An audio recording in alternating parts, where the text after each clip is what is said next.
It's time to put a wrap on the week with your Barbados Today Evening News Update for Friday, February 26th. Ahead of Monday's phased reopening of the country, Attorney General Dale Marshall is urging Barbadians to stick to the protocols. New measures will see the reopening of public markets, fish markets, and the resumption of wayside vending and other key services.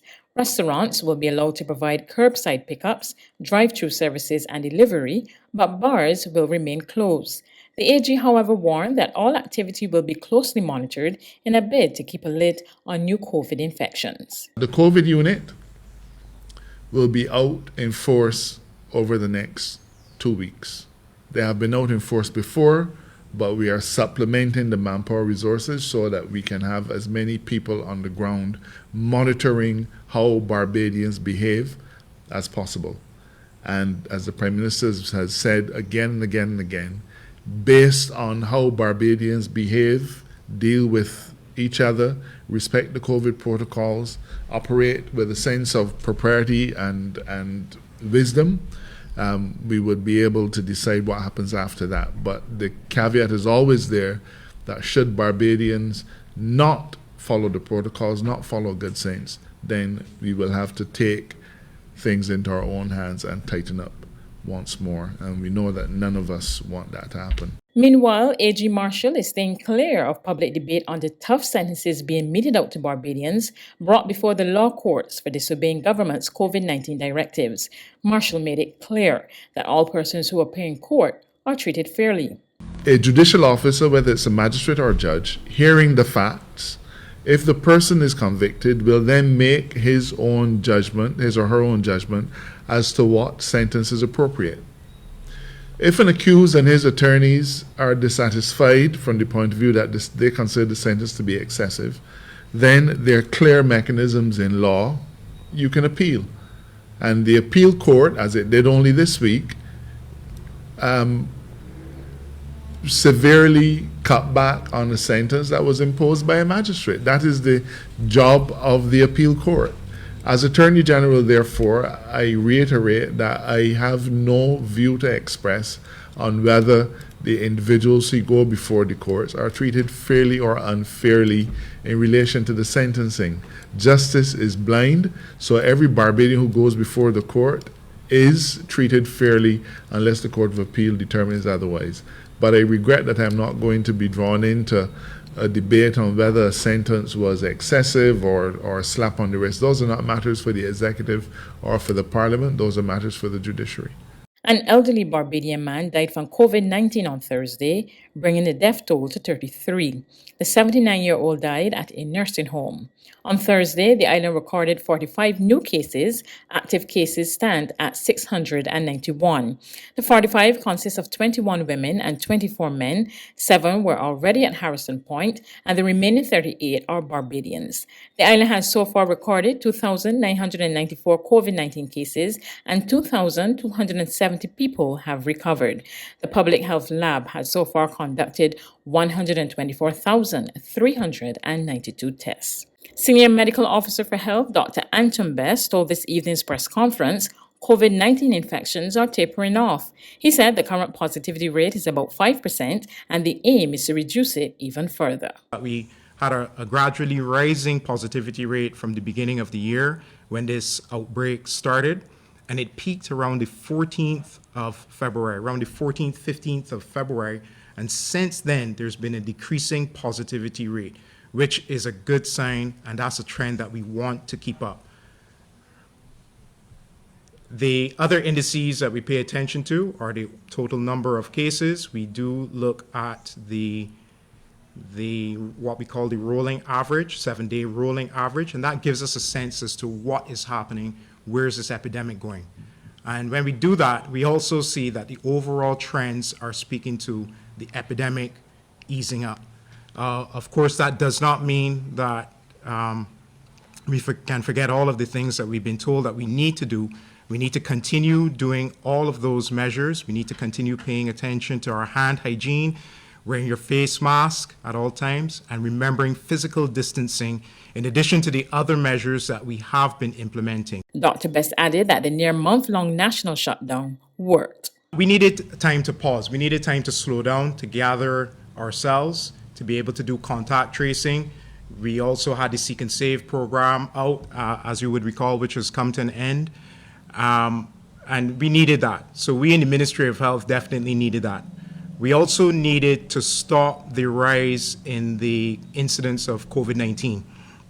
And we have achieved that. Of course, we would have wanted to see a greater reduction in the incidence, but understand that we are dealing with a very vicious strain of COVID-19, one that we did not have to deal with last year. It is far more contagious. So therefore, that would explain why we're seeing the kind of numbers that we're seeing now compared to the first outbreak and the first wave. We didn't see those kind of numbers previously. So yes, from a public health perspective, we have achieved our objectives. Barbadians are on board with the partial reopening of the country next week. Our news team spoke to a few citizens on the road today. This is the people say. I think you have to open back at some businesses for people to make money. Not the fact, you got to remain closed because you can't control everybody. People just want to do one thing. Or they should try to see KFC, the curbside. That would take a lot of strain off of the supermarket lines. Yeah, I feel that's my opinion. It would take a lot of strain off supermarket lines, and because a lot of people more time they're going to buy fast food and just run inside the supermarket. So that could be a blessing in disguise. But still, you got to protect yourself. Can't let them your guard. Because this is serious time. You got community spreading, and if you don't protect yourself, this virus could spread tremendously. I think it's a good thing. Other than that, there's still some issues where you will hope that Barbadians will follow the protocols and allow the country to reopen gradually. Because if they don't follow it, there's going to come another shutdown. You are playing the fool, spreading this thing, and then they're blaming the Prime Minister for bringing in people in the country, saying it's the people who bring it in. Yes, I cannot complain that the people aren't bringing it in.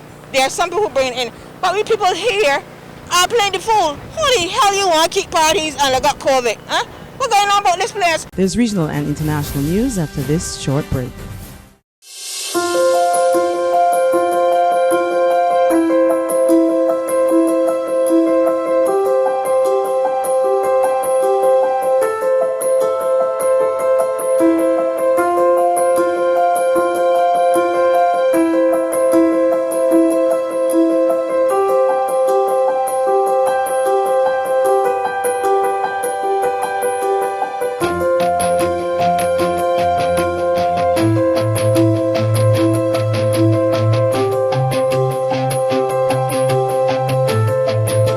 Barbados Today, news you can trust. To regional news in Grenada, there's been an overwhelming response to the national vaccination drive. We get the details from GBN News. Hundreds have been turning out to the Radisson Grenada Beach Resort every day since Monday, as government announced a week of mass vaccination targeted at frontline workers and workers in the tourism and hospitality sectors.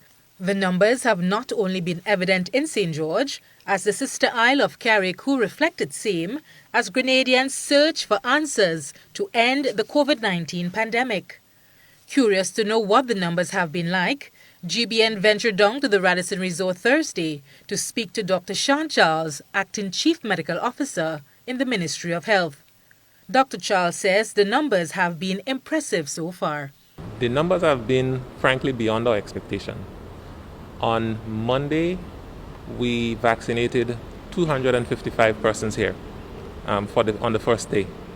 On the second day, which is Tuesday, that number rose to 604. So we vaccinated 604 persons on Tuesday. On Wednesday, that number increased again. So on Wednesday, which was yesterday, we vaccinated 748 persons. So the demand has been sort of exponentially increasing. Carriacou has been pretty good as well.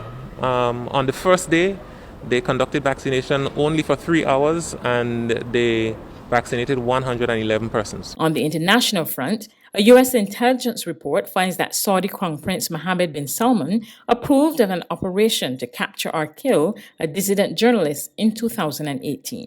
This report that was released today is really pinpointing what a lot of people have been saying in Washington, which is that Mohammed bin Salman was involved in some way in that operation to kill Jamal Khashoggi. And so what the report says is that MBS was indeed involved in an operation, ordering that operation to capture or kill Jamal Khashoggi. And the reason that analysis, that intelligent analysis, has come to that conclusion is for three main reasons. We base this assessment on the Crown Prince's control of the decision-making in the kingdom, says that report, the direct involvement of a key advisor and members of MBS's protective detail in the operation, as well as the Crown Prince's support for using violent measures to silence dissidents abroad, including Jamal Khashoggi. Those were the elements, the main elements on which the